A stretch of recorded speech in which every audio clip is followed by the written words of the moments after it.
We know that maintenance of owning an RV can feel like a lot, especially when you haven't had to do it before. So, just for funsies, we have put together a list of 5 easily overlooked maintenance tasks that you should not neglect.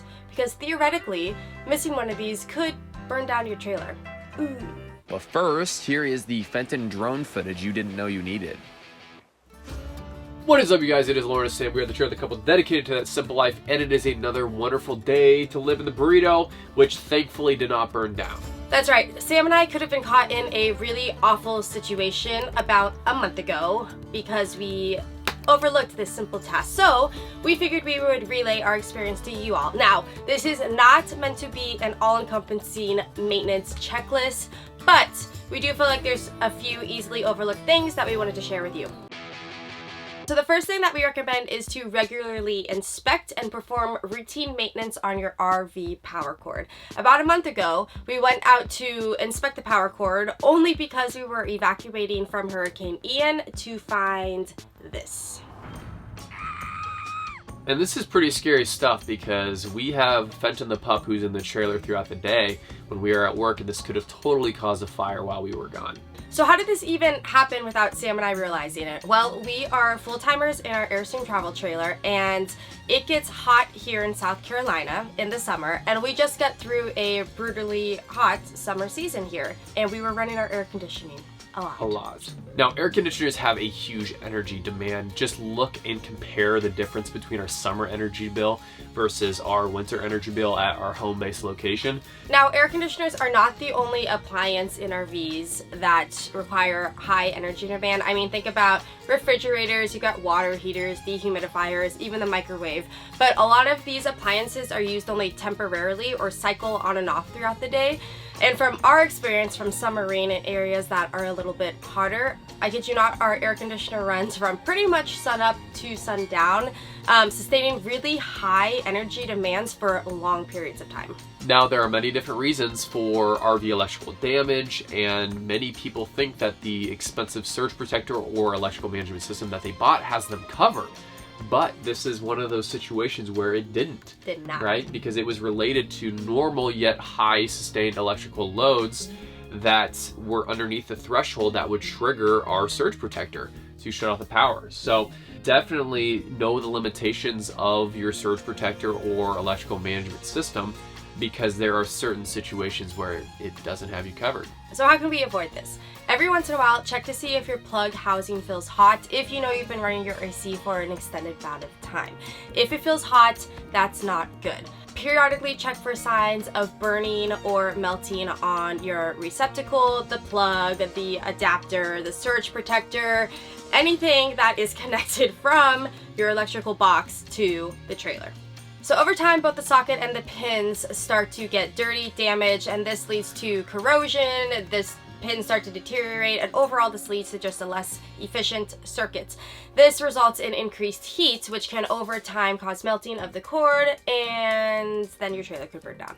There's zero air coming out of my nose right now. I took a Mucinex last night. And I'm pretty sure.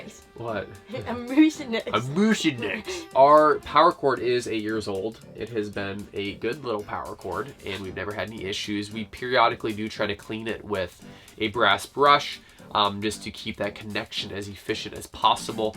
But we've been slacking. And we've been on our home base. We hadn't gone on any trips for at least the month or two before this, because we've been working hard at our jobs. Don't quit your day jobs, folks. You can also find power cords that are nickel plated. The plugs are nickel plated as opposed to the typical brass plated plugs. These are just more corrosion resistant. They are more expensive to, I think, make and buy. We do know that the RV industry does like to cut some cost corners sometimes. So.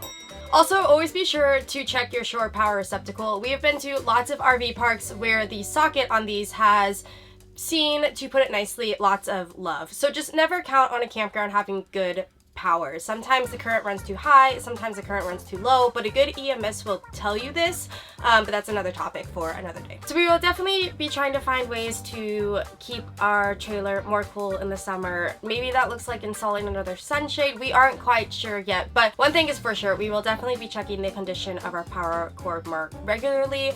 And we will also be trying to find ways to see if we can keep our AC from running. Constantly. Constantly. Sometimes we just add random clips to our videos when we don't know how to do a certain transition. It may seem kind of cool, but really it's just sloppy editing. Proceed onward. You should at least once check the expiration dates on your propane tanks. A lot of people don't know that these actually expire. Yeah, I definitely did not know this. We recommend just kind of taking a peek and having some awareness of when these do expire, because the last thing you want is for you to run out of propane in the middle of winter. Then you can't find a place that has a big enough propane tank that you could buy to fill so that you can actually have propane in your RV, and then it's sub 30 degrees, and then you're walking to work both ways, uphill, in snow, coming back, it's snowing, it's raining, it's frigid, and then you develop frostbite. So That's a slippery slope. Now at this point, I feel like our video was kind of getting a little bit boring, so I figured I would just throw in some more Fenton. Numero 3. This one hits pretty close to home, so let's share a story here. So a few weeks ago, we were traveling upstate, and there was a trailer in front of us. It wasn't really a travel trailer, but it was like a small... I think it was a plumbing Yeah, trailer. yeah. Trailer back there just lost one of its wheels, and he was driving and we were trying to get his attention, but he just flew right on past us, and the trailer was doing this nice little wiggle. I have never seen that, so that's just a very, very good lesson for everybody to not let that happen to you. So, scary stuff. And he pulled over. Thankfully, no one was hurt. The tire did not run into anyone, and we were able to keep our distance and also not hit the tire. But long story short, this brings us to the importance of tire maintenance. Most RV companies will recommend that, especially when you first buy an RV, that you check the lug nut tightness when you first buy it, and then several times within the first 50 miles of driving it, because you can have wheel separation, and obviously that is very dangerous. So when did we become the couple that goes to the beach and has a drone flying over the dog's head while they take a video on their phone? I can't think of one thing more millennial than that. All right, so number 4, we're gonna talk about our AC condensation line problems. And we've briefly mentioned this in previous videos, but your air conditioning unit, some trailers obviously have more than one, but they have condensate lines that drain water from the drip pans underneath your AC units out safely through the bottom of your trailer. So if you notice that water is not leaking out of your designated condensation line, it's coming off the roof, or even worse, it's coming off of the ceiling in your trailer, which has absolutely happened to us, we find it helpful to, about one time a year, use a Camelback snake for the hose of a Camelback bladder and actually feed it through the line to see if we can wiggle free any debris, bugs, dirt, you name it. And if our AC unit is really working overtime, we will still see a little bit of runoff off the roof. But if you only see the roof runoff and you don't see any water coming out through the condensation line, then you know that there's probably an issue somewhere. Yeah, check it. So I just took a quick peek at the roof, and it looks like that condensation drip pan is completely full and it's spilling over. So I popped these 2 vents off, and if you can look up here, I pulled off this condensation line, this plastic piece right here, which comes to a T at this air conditioning unit up here.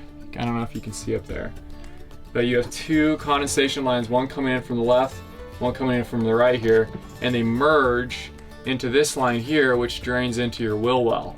So we had 0 water coming out of that, so I popped this off, and then still no water was really coming out. I took this little snake, I popped it in here, I ran it all the way down this side, and then I kind of tried to get around that 90 degree corner, and then as soon as I did that, all this gunk water came flying out of here. So I will reattach this, and then everything should be working just fine. So now we're just gonna go outside and make sure that we have a slow drip coming out of that condensation line out of the wheel well. So we're gonna turn the air conditioning unit back on and see if we've got the job done.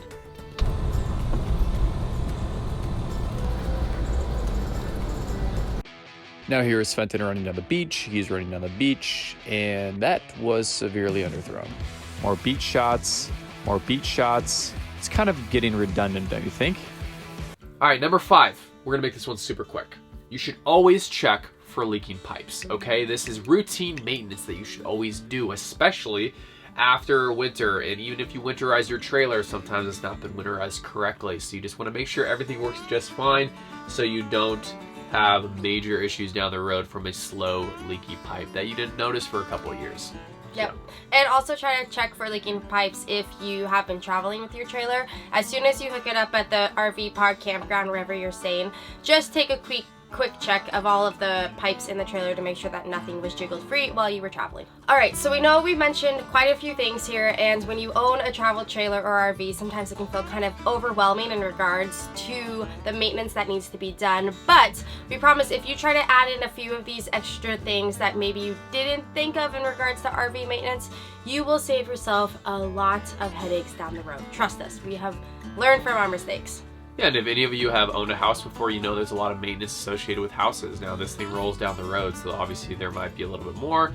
So our recommendation is just to bring a wrench when you're traveling. So thank you for bearing with us today. Both Laura and I are fighting a little bit of a cold, so if we sound a little nasally, I'm sorry about that. But you made it to the end, so congratulations. Everybody give yourself a big pat on the back. So with that, this is your public service announcement to go and check your RV power cord right now. Like, stand up right now. Physically stand up and go check your cord. Thank you, Sam, for going to check ours. Okay. It looks good. It looks good. And with that, you guys, happy trails. Happy trails. Alright, we finished the video now. This is going to be very fast. What is your favorite type of cereal? Marshmallow Babies. What's the last movie you watched? Marshmallow Babies. Come on. It's a generic Walmart brand of Lucky Charms. Okay. Last movie, we watched Jungle Cruise Did you like it? with Dwayne Johnson. Yeah. And what's her face? Emily Blunt. Emily Blunt. Although she's not English. Is she not? No. I'm Are fairly you certain sure? Emily Blunt's not No, English. Emily Blunt is totally English. Really? She has to be. I'm looking it up right now. We're gonna settle this on air, live. I don't know who she is. Emily Blunt. Because she's also in... Nationality. She's totally English. You guys She's think? American. Yeah. Wait, American British. Why does it say both? Oh, no, that's not her fault. Is a British actress. Okay. There you go. So that, I think I'm right. I thought she was faking her English accent the whole time. Emily Blunt. We're gonna see where she was born.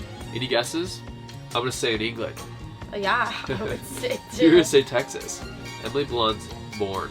I love how what you type into Google is never how you would say something in real life. Yeah, but they still get it. Instead of saying where was Emily Blunt born, I said Emily Blunt born. London. London. Yes. London. Very, very English. Yeah.